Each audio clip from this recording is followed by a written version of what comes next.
చంద్రబాబు పాలనలో నిండా అప్పులు, ఆర్భాటపు తిప్పలు తప్ప సంక్షేమం శూన్యం. ఈ ఆర్థిక ఏడాది తొలి నెలలోనే 10,901 కోట్లు అప్పు చేయగా మూలధన వ్యయం కేవలం 533 కోట్లే. కేంద్ర గ్రాంట్ల రూపంలో వచ్చింది సున్నా. ఇది చంద్రబాబు సర్కార్ తీరు. ఏప్రిల్ బడ్జెట్ కీలక సూచనలను వెల్లడించింది కాగ్. సీఎం చంద్రబాబు పాలనలో దొరికిన చోటల్లా అప్పులు చేయటం, ఆ మొత్తాలను హంగు ఆర్భాటాలకు వెచ్చించడం తప్ప ఆస్తుల కల్పనకు ఖర్చు చేయటం లేదు. ఈ విషయాన్ని ప్రస్తుత ఆర్థిక ఏడాది తొలి నెల ఏప్రిల్ బడ్జెట్ కీలక సూచికలు వెల్లడించాయి. ఏ కుటుంబమైనా ఇల్లు కట్టుకోవడానికో ఏదైనా ఆస్తి సమకూర్చుకోవడానికో అప్పు చేస్తుంది.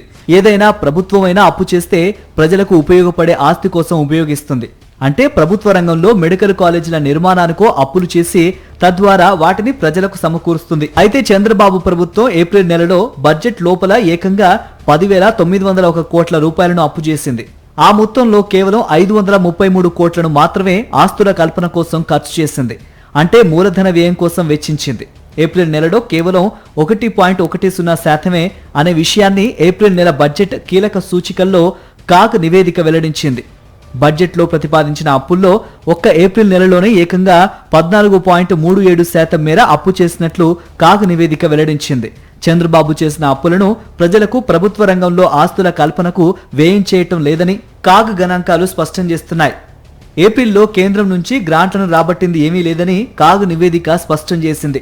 కేంద్రంలో చంద్రబాబు ప్రభుత్వం భాగస్వామిగా ఉన్నప్పటికీ ఏప్రిల్లో పైసా కూడా గ్రాంట్ రాబట్టలేకపోయింది. బడ్జెట్లో ప్రతిపాదించిన పన్ను రాబడుల్లో ఏప్రిల్లో కేవలం 6.35% వచ్చాయని కాగ్ నివేదిక స్పష్టం చేసింది. మరోపక్క ఆర్థిక ఏడాది తొలి నెల ఏప్రిల్లోనే రెవెన్యూ లోటు భారీగా పెరిగిపోయినట్టు కాగ్ గణాంకాలు పేర్కొన్నాయి.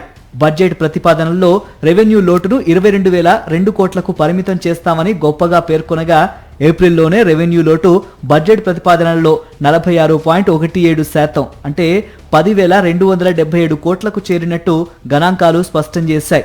బడ్జెట్ ప్రతిపాదనల ద్రవ్యలోటు ఏప్రిల్లోనే 14.37% చేరుకుంది.